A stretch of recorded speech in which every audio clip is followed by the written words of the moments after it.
Cinnamon. From these shallows expands the mercy of the sea. Louise Gluck.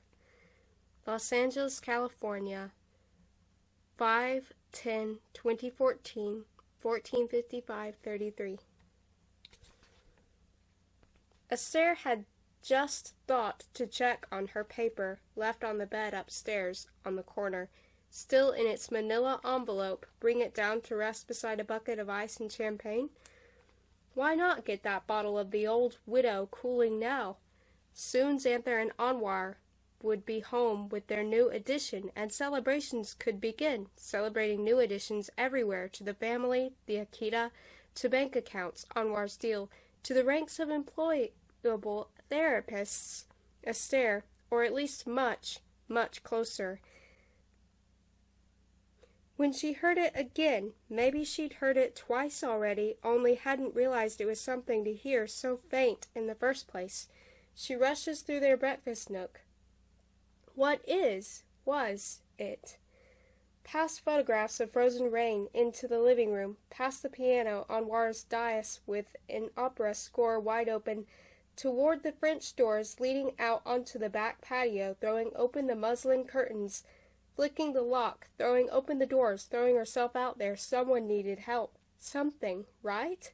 Just go tumbling into the wet, and yet hesitating on the threshold. Weather stripping under her arches, as if stuck there by a few spatters of rain on her wrists. Something about the damp and stickiness of the afternoon storm hardly abating, revolting Esther enough to discourage her from any more investigation.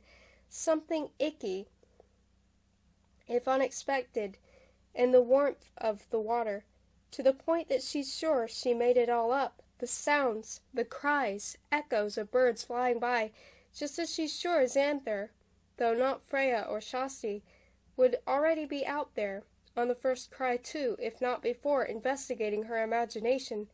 Xanther thrives on made-up things. The compromised dog bed is not a made-up thing, but you can't explain money, especially a lot of money, to an 8-year-old. A sense of value is what matters, and that's tough enough. So upon arriving home, Esther had gotten the wrecking crew to seek out the biggest and fluffiest beach towels they could find. The sheepskin was racked, but Esther thought it worth the risk to toss beach towels and the foam interiors into the dryer. If it didn't survive, she'd eBay the thing for parts, small parts, shreds, and that left hope for the next best. Maybe Tamor was right. The thought comes upon her with adder-like ferocity. Weirdly welcome or electric to address the marriage now.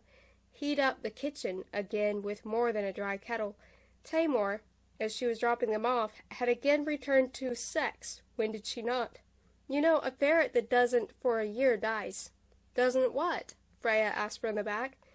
Serve herself, girls. Did you just call me a ferret? A chimpanzee, Esther. When a chimpanzee wants to, she has the strength of 6 males. Wants to what? Shasti then had to ask, not really curious, copying Freya. Wants to serve herself, girls. But as Tamor's BMW pulled away, BMW would always read Bob Marley and the Wailers to Esther. This is my message to you, woo-hoo.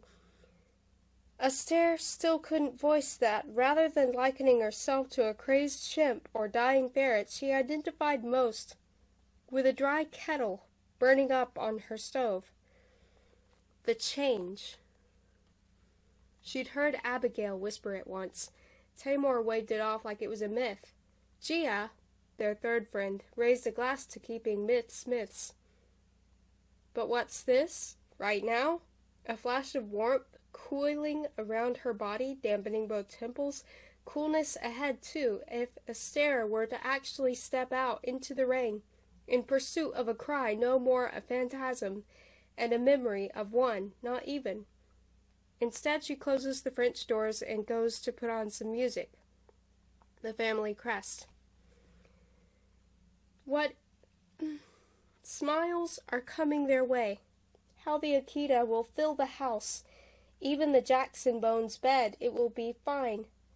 Big dogs, powerful dogs, as Grace Casey had said. That wine mariner owner of Urban Pet. Flirting? Appealing to her anyway, in some way. Going beyond a sail as he disappeared into the strange, gray rain with his graying moon. What will he say? She, they, bring their, hers, her, Akita around? Beautiful creature, bear hunter, caretaker to children. Astaire still had folders of bookmarks, piles of magazine clippings, articles, those PDFs she just had to print out, all those wiki entries and Google images, stapled, bindered, highlighted, dog-eared, of course. Remember? Great Danes, Bulldogs, Alaskan Malamutes, St. Bernards, Rottweilers, Bull Mastiffs, Cavalier King Charles, other Spaniels, German Shepherds, Shih Tzus, Shar-Peis, Shelties, Setter Mixes, Border Terriers, Border Collies, Rough Collies, Samoyed Crosses, Chow Chows, Golden Retrievers, Great Pyrenees, Huskies, Timberwolves. How could she forget the first time she had seen an Akita? Love at first sight. Admired from afar at first. Admired him as they drew near. Said hello. Stroked him even. Griffin Park. Griffith. Dr. Sandwich, though, had finally heard the actual confession.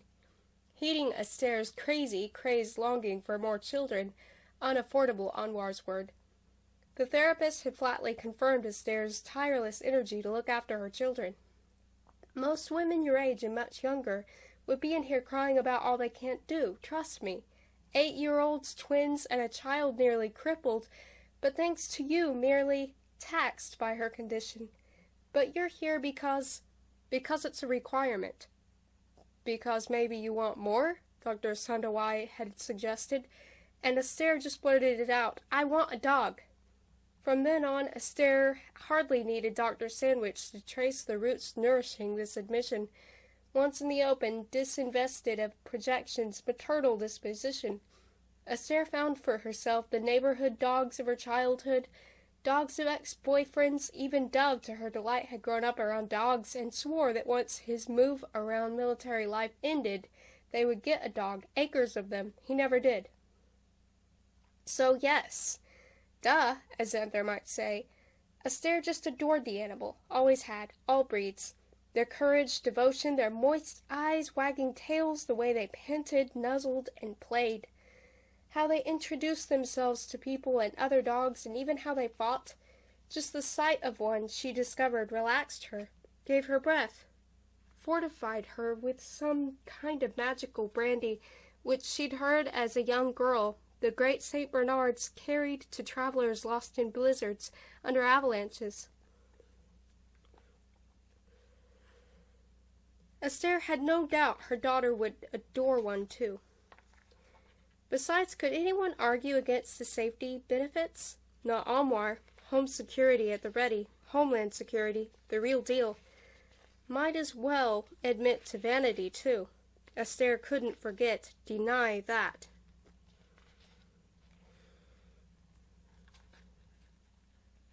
The way women with a leash looked. With every round-the-block outing, friend accompanied, both guardian against foe and secretary to suitors. Not that Astaire was remotely open to suitors. She just envies how easy dogs made saying hello to a stranger seem. A dog would get her out of the house. A dog would get her out of her head. Astaire had even gone quietly into training. Just the thought, anticipation, motivated, eager activities. More running, hikes, and stairs sawtoothing up between homes off of F. Around Redisdale Avenue. As well as adding in biceps, curls, and triceps extensions thanks to her piggy banks, a couple of milk jugs loaded with pennies. What a wealth copper cannot grow, let muscle know. Or so a former boyfriend of Tay's used to shout, Shakespearean actor, Shakespearean trainer, in anticipation of the day when Astaire would need the strength to handle walking a big dog. Add to all this that Dog Whisperer book. The show, too, with Cesar Millan seasons 1 through 5 on DVD. All of it stuffed under her bed like porn, dog porn. Astaire still couldn't admit to Taymor, let alone Anwar, how bad it had gotten. Even as she gently, secretly set about preparing Xanther. not exactly easy. For example, Xanther had little interest in hikes. Seriously, you want me to, kill myself? Her eldest had scoffed. I barely walk upstairs without, wiping out. It will help with badminton at school. The only thing that will help my badminton, is to make it, not required. But Astaire had just last weekend, too, had still dragged Xanther up Runyon Canyon to check out the numerous dogs dragged along the dusty trails by owners, or professionals paid by owners. Xanther, however, had protested the whole way, and true to her word, her tween-age powers of self-fulfilling sight had on the way down wiped out hard enough to give both knees character in need of a week's worth of daily hydrogen peroxide baths plus a change of bandage. Not that Xanther had cried, more like rolled her eyes, while curiously dogs nearby had all started to bay. Nor had pictures of dogs left haphazardly around helped either. Certainly none stoked any vocalized desire, though Astaire craved to hear Xanther blurt out just once, "Mom, I so want a dog." If only tween desire were that easy to manipulate. In fact, one recent afternoon, while twisted up in their backyard hammock, bandaged knees pointing to the sky, Xanther had responded to Astaire's casual description of an Akita by asking about clouds. "Mom, if, two clouds pass through each other, are they, still the same clouds they were before?" Astaire, then powerless to wonder anything else but how, after having lived all over the country and now living nowhere near Sherman Oaks, her daughter could sound as if she had been born and raised solely in the valley. Then again, how was it that at other times Xanther sounded like she hailed from regions beyond the potency of any map? Many moments ashamedly arose when Astaire, and maybe Anwar too, perhaps admitting so in the shape of tacit worry, worried that epilepsy had done it permanent harm. Damaged, compromised, impaired, deranged, rearranged. Seems cool, right? Akitas were bred to be loyal to kings. But Xanther would have nothing to do with the topic. "I guess clouds, after they've, gone through each other, might look different, but even if they look the same, I mean, unchanged, are they? Are they the same? And if they are different, because of course they have to be different, right? And maybe they have to look at least a little different, right? How much difference makes a difference, really?" And really, that was her daughter in a nutshell, or a hammock, head in the clouds, a song of questions, heedless of her mother. Still Xanther's apparent indifference to all these hints, preferring to stare at the sky or play those incessant games Anwar Designs works on escapes to, continued to mystify Astaire, especially because of how much her daughter adored animals. All kinds, every kind.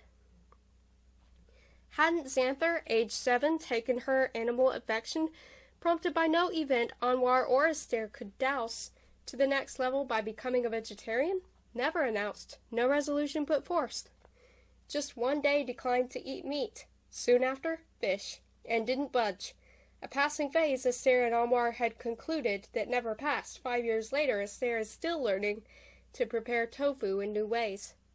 Rabbits, pigeons, crickets, horses, tadpoles, rats. Name the ark, name Wikipedia. Her wiki-ark knew no end. Xanther had always shown intense fondness for every wandering creature, not excluding even reptiles and stinging insects. It was at least a singular fascination which had pretty much remained constant throughout her life. In fact, once when she was 3, Xanther had observed an unmoving turtle with such prolonged intensity, Astaire feared she was autistic and the turtle dead until it waddled off. Astaire had no doubt, though, that when Xanther saw the dog, might have happened already, even now, when she threw those gangly arms around its neck, petted it and brushed it, and later walked it and watered it and fed it, when she named it, all Astaire's doubts would join that dim, ever-dimming cemetery of worries. Hadn't she already texted her approval, delight, more relenting? So excite? Astaire now passes, set out on their project table, formerly a long printer's table, the jars of biscuits, treats, training treats, And too many collars. She can return the ones they don't like. Astaire digs the wasabi one. And leashes. Xanther can choose. Astaire digs the sunflower braid. And beside big bags, 50 pounds filled with kibble. Those items still not unpacked, filled with brushes, shampoos, ear and eye wipes, pea pads, and more. So what if all that stuff had been expensive? Too expensive, she knows. Still, Astaire doesn't buy shoes. She doesn't really covet handbags. Really? Really. She can't even remember the last time she treated herself to a pedi or a K-Town massage. Once a month, Xiomara, their housekeeper, helps bring them some order and calm. Oh, Xiomara. $150 for a day of laundry, mopping, and cleaning windows, though she had just given notice returning to Mexico, Jalisco, in July. Astaire's only excess is her kids. Shasti wants pastels done. Freya needs some puzzle game, hers. Promising new tests by an expert in San Francisco. Xanther's on a plane. Toys, tutors, and finicky diets all three of her daughters constantly explore, handled. And Astaire isn't spoiling them either. Coursework has confirmed what better instincts, angels, have always understood. Spoiling is synonymous with neglect. Or, spoiling is the excessive meting out of privilege to compensate for a lack of caring attention and loving discipline. Mommy, Freya squeals, racing into the room. Shasti has a question. Mommy, Shasti at Freya's heels. I have a question. Both do a double take. They really could have their own show. Look out, Kardashians. When do we get to become cartoons? In unison. Huh. Is that what you want? Not necessarily, Freya. We don't like celery, Shasti, nodding. Maybe you already are cartoons. Astaire loves parenting. She has accepted this categorically. It fills her with a sense of satisfaction no other occupation, vocation even crudely approximates. Bartending a little, working as a therapist will maybe come closest. Still, Astaire knows that nothing can ever come close to all she has gained by helping her children grow up strong, intelligent, and moral, willful too. They are her insoluble light. Life's essence and line through the blonde days and gray nights yet to come. Or so Astaire believes. Really, usually, maybe. They've got plenty of growing up left. Amar will try to calm her on those prematurely gray nights. Astaire knows he's right. She accepts, gratefully even, his chiding that really all this anxiousness comes down to an Irish heritage and Catholic upbringing that preordained wanting a family of 9. But Astaire also understands the way only a mother can just how quickly their 3 children are growing up. Daily she feels each's incremental departure as their mysterious twists of DNA, in accordance with incalculable sensitivities, begin to alter and fix their identities. Spoil them? Perfect them? Undo them? Appeal to them? None of the above? Until finally they will do as they must do, and their mother will be powerless to say no, or say even go. They will already be on and of their own. Outside the downpour continues, drops big as gallon jugs, not just splashes out there, and sure no patter, explosions, a hydromacy of a future apocalypse, or an ancient one, long before any sea was parted, what only not even an ark could survive. The downpour inside, and if attenuated now, also continues. The wrecking crew has now been tasked with revisiting all the leaks, and replacing full jars, dishes, and pans with empty ones, and tossing the brackish fluid born of shingle and joists into whatever bathtub's closest. They must do something, and be responsible for something, be the consequence of earlier action that Jacks and Bones cost over $250. Is that why the thought of a dog brightens her? Why Astaire finds it somehow renewing? With belief in there, too? Maybe even faith, maybe even a dash of that sophomoric, anagrammatic, palindromic religiosity sans Pope? Because a dog's not a cost in the way a phone bill is, or a day trip to Ojai, or dinner at Orsa and Winston. 122W 4th Street. No property or thing, widget, quantifiable, susceptible to financial analysis. Beyond analysis. What a relief.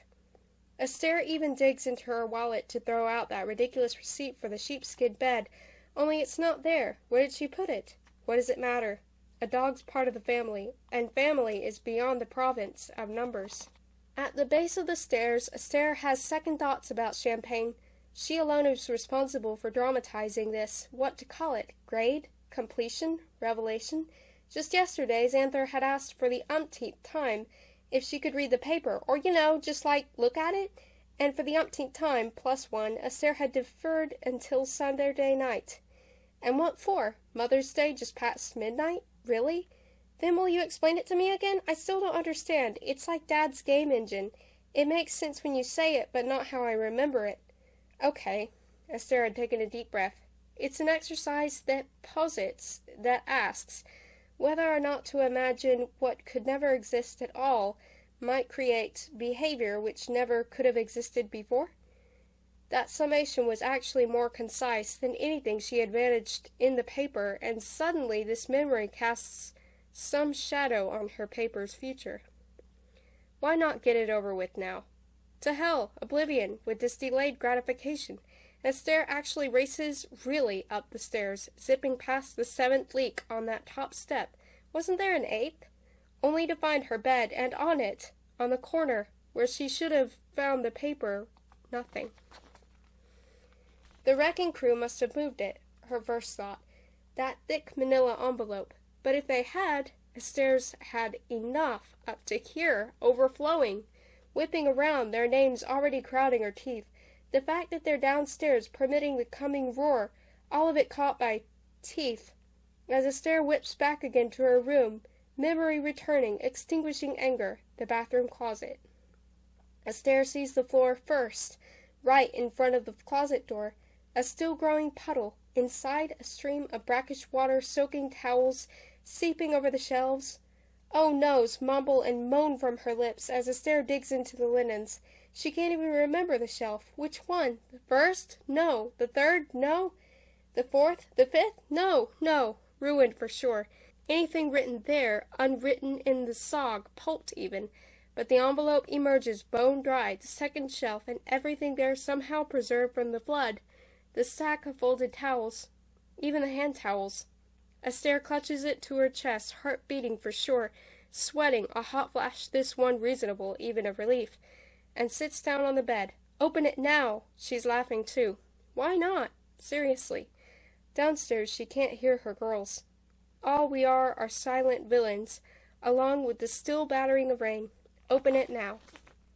Instead, Esther takes it downstairs and sets it on the coffee table, beside a bucket full of ice, bright with the bottle of Veuve Clicquot she and Anwar saved for this occasion. And then she tracks down the wrecking crew. They have escaped to the back, in their underwear, wearing goggles and snorkels, splashing around in the wadding pool, squealing over and over again, itsy-bitsy spider. The discovery leaves Esther frozen again at the threshold of their French doors, somewhere between dismay and anger and amusement. What gentle memories rise rarely of her own mother, then. Esther swimming in her grandparents' pool in the middle of the rainstorm. May, too. Why not? With a mask on, watching from underwater the world of rain play out its descent on the surface above, while inside, in another room, her mother prepared toast, slathered in butter, cinnamon, and sugar, while towels warmed in the dryer. For this, even lightning's worth the risk. Warmth, sweetness, love. Esther goes now to make sure hot towels will be waiting, and toast too, hot enough to melt all of the butter, and most important, arms wide enough to hold them both. Los Angeles, California, 5/10/2014, 15:05:39.